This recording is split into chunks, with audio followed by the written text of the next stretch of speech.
it was a lot of like trial by fire. But eventually I figured out like, hey, with any startup, if you want to get SBA funding, if you want to get traditional bank funding, or if you want to go pitch to investors, you've got to have a business plan. Yes. It's got to have your roadmap. It's got to have your 5-year forecast.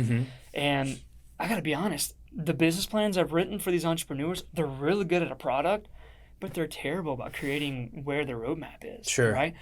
What's up, everybody? My name is Adam, and I'm the host of the UKnowAdamTsang podcast, the show that is dedicated on bringing on passionate people, learning about their stories, and delivering value to entrepreneurs.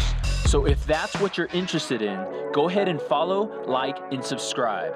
You know what I'm saying? How's it going, guys? Welcome back to another episode of the UKnowAdamTsang podcast, where you get to know a little bit more about people, passions, and all things business. Sitting across the way, I have Mr. Matthew Powell of the Powell Finance Group. Welcome to the show, Matthew. Thank you so much. It's truly an honor to be here. It's my first one. So Hey. I'm pumped up. We're popping the podcast cherry, baby. Let's do it. Popping champagne. Too. Hey, I love it. Matthew, so, I saw you on Facebook. That's kind of like my original kind of like interaction. I don't know how we connected, but Facebook's like that these days. Right. And what stood out to me is what you were talking about, kind of like your experience in entrepreneurship. And because my podcast is really focused on entrepreneurs, I decided to ask, and you actually decided to drive all the way to Statesboro, Georgia for my podcast, and I'm absolutely honored. So thank you so much. Yeah, absolutely. I mean, it's a hop, skip away. There were some roots I had back in Statesboro. My buddy, my ex-roommate, went to college here. So it's good to be back and seeing some of the old restaurants, some of the new ones too. Lots of barbecue spots now. Yes, lots of barbecue. We love barbecue in Statesboro, Georgia. That's one thing we do like. So Matthew, tell me a little bit about your entrepreneurial journey. Oh gosh. So it all goes back. I was in high school. And Amazon was becoming a thing, right? The marketplace. So I was just Googling a lot of stuff, how to make money in high school, because, I mean, growing up, we weren't super, like, fruitful in my family. I, just cut some grass and had some money on the weekends, but wanted to be able to do a little bit more with that. So found this guy that was manufacturing these batteries for cameras, did that, took that on a little bit and sold some for him. So that's kind of where is this at? This is in Savannah? This is back in Soperton. Soperton, okay. Yeah, an hour down the road. It's a speed trap if you're going through there, so be careful. I think I've gotten 1 or 2 tickets from that area before. But okay. So that's where I got my start. I got that itch of, oh my gosh, I can really create my own path and create some. At the time, it was just for extra money, so I can go and eat some Mexican food with some friends, right? Love that. And provide some gas monies for my buddies. So that's when I first got my itch, and then I knew from that moment that this is what I really ultimately wanted to do. Fast forward, going into high school, I did some things like on eBay and flipped some things. Into college, that's where I really, really found the Society of Entrepreneurs at UGA. Okay. A really cool group of just a bunch of startups and a bunch of entrepreneurs that really just built teams, pitched and raised money, and thousands of dollars in front of investors. And I really wanted to become a part of that culture. I went to school for finance, and growing up, finance had a weird stigma of, just old, gray-haired, white guy. CPAs, taxes. Yeah, okay. I'm going to file some taxes for you. And, like, I didn't know if that was my end goal, to be in finance and work at a bank or work at a CPA firm. But I loved this idea of a startup. And so I really dove into it and then came across the Savannah Bananas in 2016. Okay. They had their inaugural year and made a big splash. But they were doing a bunch of crazy, wild stuff. So I had a buddy that worked there. So I reached out to him in the DMs. Okay. As millennials do, right? That's right. And so I asked him, like, is this thing true? Like, is it real? And he was like, oh, yeah, man. Just come and enjoy a game one time. Let me know and when you're around. And I was like, cool. Like, if there's ever an opportunity for me to come and, like, really even just intern or do anything. What attracted you to the Savannah Bananas? So Jessica was down there. Yeah. Crazy entrepreneur. Yep. And they were truly like a startup in Savannah. Yeah. Savannah was a weekend trip for my family. Yeah. Went there on school trips, and like I love the historic feel of Savannah. It's a coastal town, still close to my house, so it was real, like, it was easy to get to. Went there a lot, right? Yeah. And so I saw the Savannah Bananas. They were this startup. They were doing new, innovative things that startups do, right?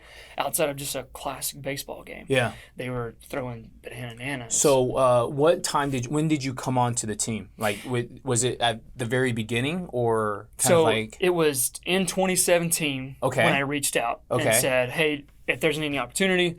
He said, you know what, actually there's something coming up. You may want to check it out. I applied for it, interviewed in 2017, got onto the team as an intern in 2018. That was my first season. That's so at that time, because I recently went to my first game and mind blown, but I'm sure it didn't start out like that. At the time that you had joined, were the stands already filled? Like, what was the vibe like back in the day? When I first got there, they were selling out weekends. Okay. And then that following season, that was the first season that we sold out the complete season. And that was regular traditional baseball. We were in the CPL league. Sure. And so I got to witness it from the very beginning. The vision with the Bananas has always been the same. Sure. The vision has always been be fans first and entertain always. Sure. And so it's unlimited hot dogs with your ticket. It's Gotcha. unlimited entertainment. Gotcha. It's an all-inclusive idea inside of this ticket. Sure. And so that's where it started. Yeah. And then as I got in the doors with the ticket team, quickly transitioned into finance because that was my background. There was a need for that. The team was 2X in every year. Love that. So since like 2019, I was in the finance department as a one-man band and watched this thing 2X every year after that. Yeah.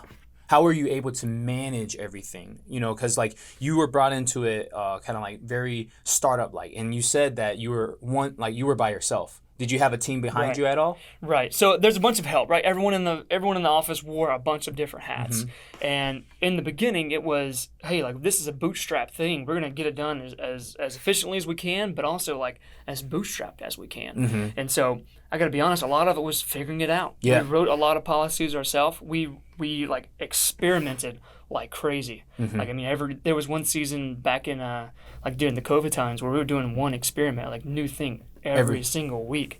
And so I think through that experimentation and obviously just a collaborative teamwork effort, we were able to accomplish a lot of great things. Yeah, but there was still something that was missing in your life, right? So you still wanted to kind of like pursue your own business. Right, exactly. And so walk me through kind of like, because, you know, being a part of the Savannah Bananas, that's huge. But what made you kind of like continue to pursue something different? So I think there's always been a dream of mine, even when I was in high school, right? To have the flexibility, the freedom. And when I say freedom, I mean not just through money, but like through time freedom. I wanted to be able to go to a coffee shop whenever I wanted to. Okay. I wanted to be able to, go on vacation whenever I wanted to.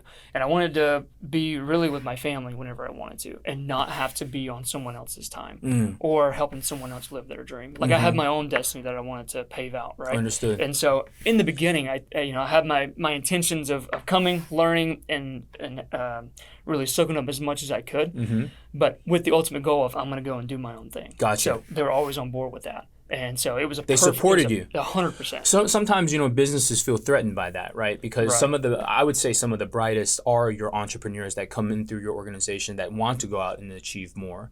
But they're fearful of that because they say, okay, well, you're learning all my know-how and then you're taking all my knowledge and then, going away. But like with the Savannah Bananas, it seems as if they were very supportive, like through every single step. And that's what's so cool about the team is they're so open-minded and they'll share anything that you want to learn. But in the end, it's up to you to really take that information and run with it, right? Like you can give away all the free information that you want, but unless you actually take it and execute on it, then it means nothing, right? What was the biggest thing that you learned at the Savannah Bananas? Biggest thing is to create fans with intention, right?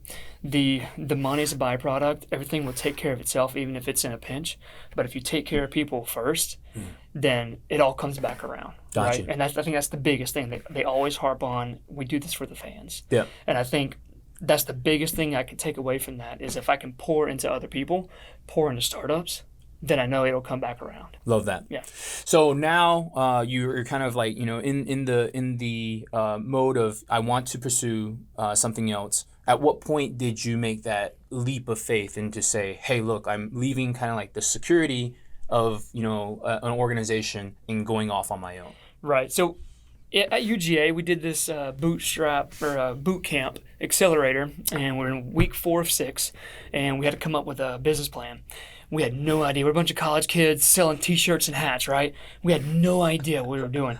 And so what we did was, what any other kid does is go to the Google machine, right, and pump out what this thing should look like.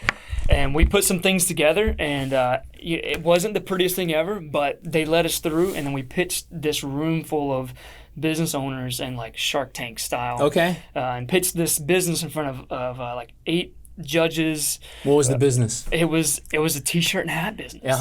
What was the brand? It was Southern Cotton Apparel. Southern Cotton Apparel. We were actually in 8 retail stores. I love that. Yeah, a lot of them. Some of them actually here in Statesboro. So my roots are rooted in from the beginning. That was our early college pursuit, right? Yeah. And so after we got through that experience, I think reality hits a little bit when you have to graduate, and you're like, you know what? I don't think we can get by with just T-shirts and hats. Sure. And so we kind of set that aside, and that's when I would join the Bananas.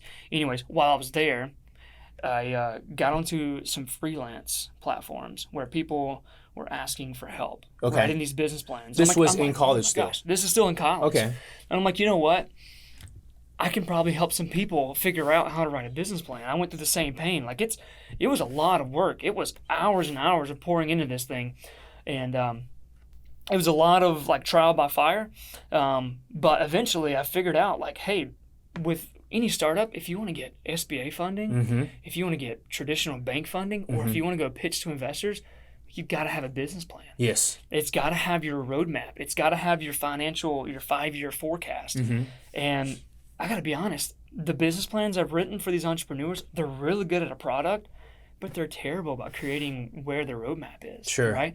And so I was able to really find some satisfaction in helping those business owners really get to that end goal, which whether it's, traditional bank funding to start up a new location, brick and mortar, or if it's a new cannabis business out in the West Coast where they're buying millions and millions of acres to, farm this land to develop cannabis.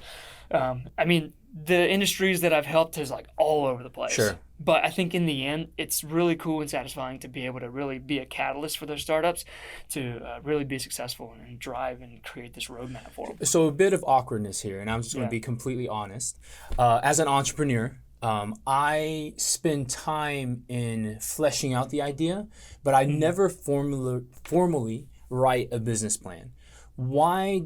Obviously, you said it earlier, business plans are vital for securing the loans, right? And because the approach that I take, I usually self-fund. Outside of funding, what are the other benefits of a business plan? These are your goals. Yeah. This is your accountability. If this is your roadmap and you're saying, you set 3 or 4 milestones in years 2, 3, and 4, if you're off target, you can pull this thing back up and say, okay, if you're stuck in a rut, let me pull this thing back up. Let me remind myself, what is my vision? What is my marketing plan? Where's my team going to be in 3 years? Am I on track or am I off track? And it's really an accountability partner. Understood. This whole document is really saying, okay, my 5th year ambitious goal is to sell for $5 million. Gotcha. If you're in year 3, how close are you? Gotcha. Are you still making that same traction? Yeah. So I think it's just like a gym partner, right? You need accountability. Partner. Yeah, exactly. Love it. So you start helping people write these business plans, and I guess you're talking to a ton of entrepreneurs at this time. Is this still happening while you are at the Savannah Bananas, or are you kind of like juggling both, or what's going on here? It's juggling both. Okay. And in the later years when I was there, it was a lot of 5 o'clock, wake up in the morning, work until 5:30 after a good nice cup of Joe, of course. Yeah. From 5:30 until 8 o'clock, and then go into work. And then with the Bananas, a game's a long time. Right? Yeah, it is. We're there 9 a.m. until midnight, and then maybe it's the next day getting back up at 5 a.m. If it's not a game day, then it's coming home 6 o'clock until 9 p.m. And it's a lot of hours management on top of the 9 to 5 job. Yeah, exactly. How many hours were you putting in at both, would you say? Oh my gosh, it was a 40-hour work week. At the with Bananas? the Bananas, it was a 40-hour work week with trying to build my own business. Like it was a lot, and I got to be honest. There's a lot of sacrifices that I had to make, a lot of time. But I think now that I'm full-time with myself, it's like I wouldn't change anything about it. Yeah, let's talk about that. You mentioned sacrifice. What do you think that you had to give up? I got to be honest. If it wasn't for my wife also being an entrepreneur, that would have been the biggest sacrifice. But she's always been my partner. She's the one that brings me back down when I throw out these crazy ideas. It's like, well, maybe think through some of this. Look at your business plan. And then honestly, like, weekends is tough. Yeah. You give up a lot of weekends hanging out with friends. You give up. I was a big sports guy. I love playing sports, and I mean, you give up a lot of that stuff. Now we still set aside some block of time for like date nights. Of course. I still signed up for the adult softball league. Okay. So like I still scratch some of those itches, but I mean it was tough. I mean you're giving up a lot of things that you normally want to do. But if you want something bad enough, like you'll find a way. Yeah. So what is ultimately like the dream for you? Ultimately, the dream for me is to be able to pave a way for my kids. I want to build this dynasty so that when my kids grow up, they don't have to go through all these like sacrifices that I had to go through. I can really teach them and provide this foundation for them to really like live out whatever dream it is. And if it's not entrepreneurship, it's gonna break my heart, but like so be it. But hopefully this thing can fund whatever their ambitions are. Because I mean, to be honest with you, growing up in a small town is tough. You're very limited in resources, and I want to make sure that my kids have the most resources that they can have. That's awesome. And so I think in the end, it's going to be, what can I do to give back to the people that helped me, and what can I do to set my family up for success? That's amazing. So tell me a little bit about kind of like Powell Financial Group and the services that you provide. So obviously you mentioned business plan is obviously at the core because you've been doing it for so long. Right. What other services do you offer? It's great because we started out by writing these business plans, and they would take 2 weeks at a time. And so I was listening to these podcasts, and I forget exactly which podcast it was, but they really harped on like this feast and famine idea, and it really clicked with me, and it settled with me because what was happening in my business was we would offload this big project, and we were eating feast, right? And then maybe a week later, it's like famine because I'm trying to get through the next 2 weeks, and so it kind of hit me over the head whenever one of the startups said, hey, can you actually like help us continue guiding us through this financial journey with these investors?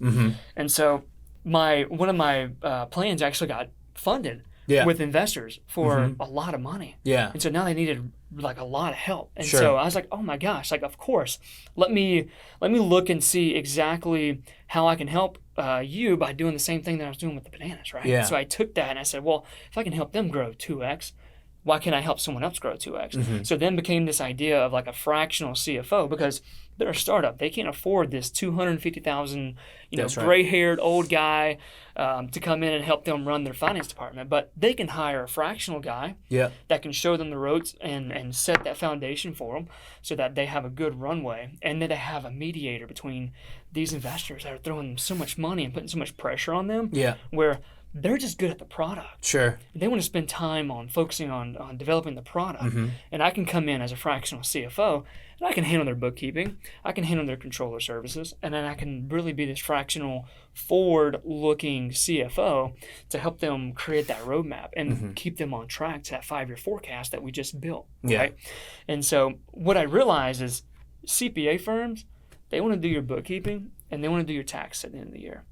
And if that's what CPAs want to do, that's fine. But I want it to be more engaging, more hands-on, because the CPAs that I talk to, they notice that these guys need more help. They need help building budgets. They need help reconciling on a day-to-day, weekly standpoint, because when you're a startup, like you have to be looking at your finances that are caught up today. Not at the end of the month when the CPA firm can finally get around to it and 2 weeks back because they're backloaded on filing taxes, right? That's right. So that's what I'm really taking on. I want to create this new image of a fractional CFO because I do believe that's the future for startups. I really feel like that's the most value that they can have so that they can focus on the product. Yeah. I think that's interesting because entrepreneurship, oftentimes they focus so much on the product itself, but they're not looking at the finances. How important is it for a startup or a business even to be looking over their finances? Here's the thing. If you're out of money, right, A true entrepreneur is going to figure it out, no doubt. But what are they going to sacrifice on their main product to try and figure it out, right? And if I can tell you, hey, in 7 months we're going to run out of money, we can start making those pivots now, so that when we get to 7 months, we're not scrambling, everyone trying to figure out, oh my gosh, am I going to have to skip payroll next month? Am I going to have to start making my own sacrifices, right? Because the cool thing about being an entrepreneur is that you're creating your own income, and you want to be able to reap the fruit from that, right? Yeah. And so what you don't want to worry about is, okay, now we're looking at the month in and we're out of money, or we see that something's off and I can't figure it out. Sure. And now you're too focused on the finances, and now your focus is off the product, right? And so they really do live in harmony. And I got to be honest, like, some people just don't like crunching numbers, which is fine. Yeah. I enjoy it. I can see a story inside of this thing, right? Yeah. I can really project and see, hey, if we get this influx of cash from an investor, that 5-year roadmap now becomes a 2-year roadmap, if not a 1-year roadmap. And that dream that you had in year 5 is now in year 2. Yeah. So now what's the next 5 years look like? Yeah. And I can help really look forward with that, CEO or business owner and say, hey, with this, how are we going to create maybe new revenue streams? How are we going to help the bottom line? I mean, you name it. The priorities are all over the place. That's up to the business owner. But it's really my job to make sure that everything's on track and that we're moving forward, and there's no hiccup and there's no hurdles that we have to face when it comes to finances. The types of businesses that you work with, you like with your services, like what kind? Do you do real estate? Like, is there a specific arena that you play in? It's funny. I have a construction client. I've got a software as a service client. I've got a software client. I've got a manufacturing client down in Florida. It's all over the place, right? But in the end, it's all the same. You have to have a roadmap.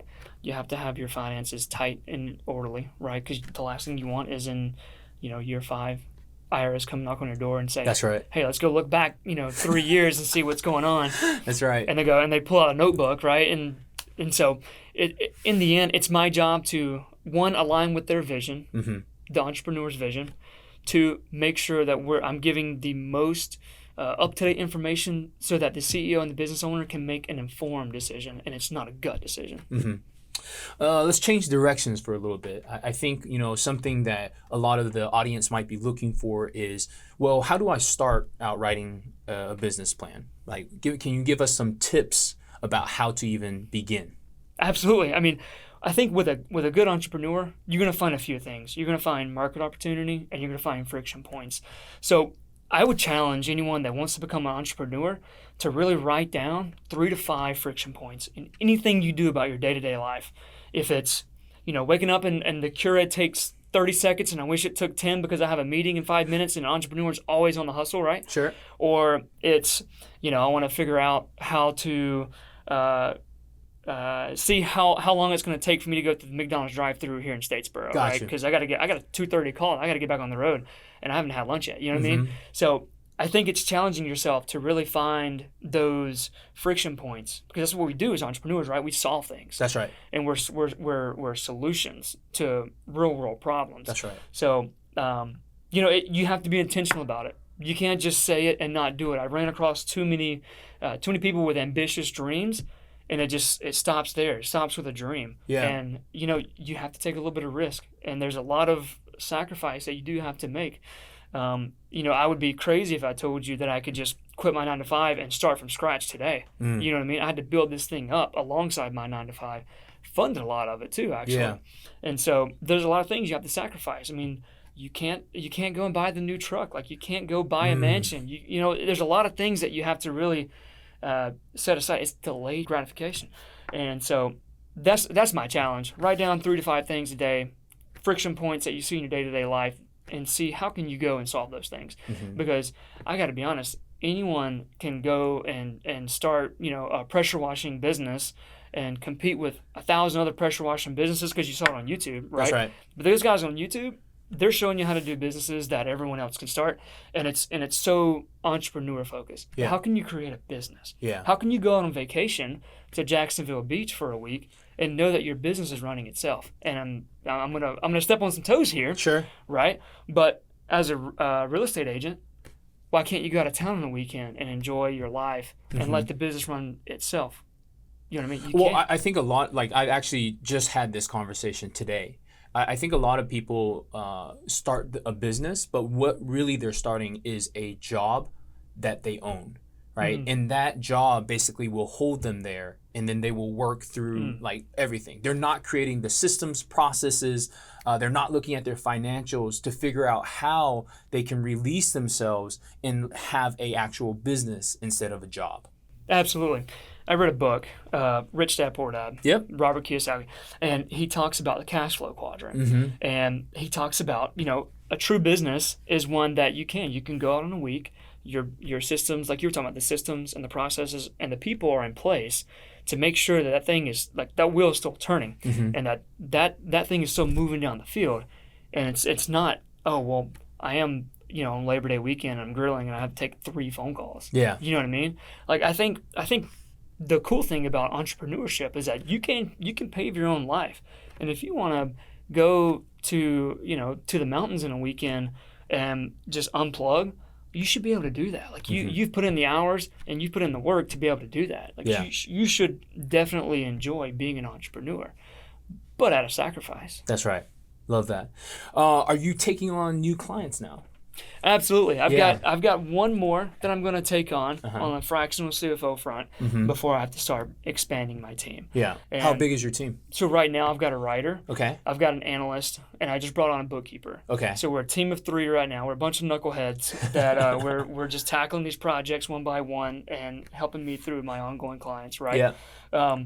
But essentially what I want to do is continue to build those processes and put those people in place so that I can serve more clients. And so we're definitely taking on more right now, and alongside hiring, we don't want to hire too fast because we know what growing too fast can do. Sure. But those things are definitely in the pipeline. How do people get in contact with you?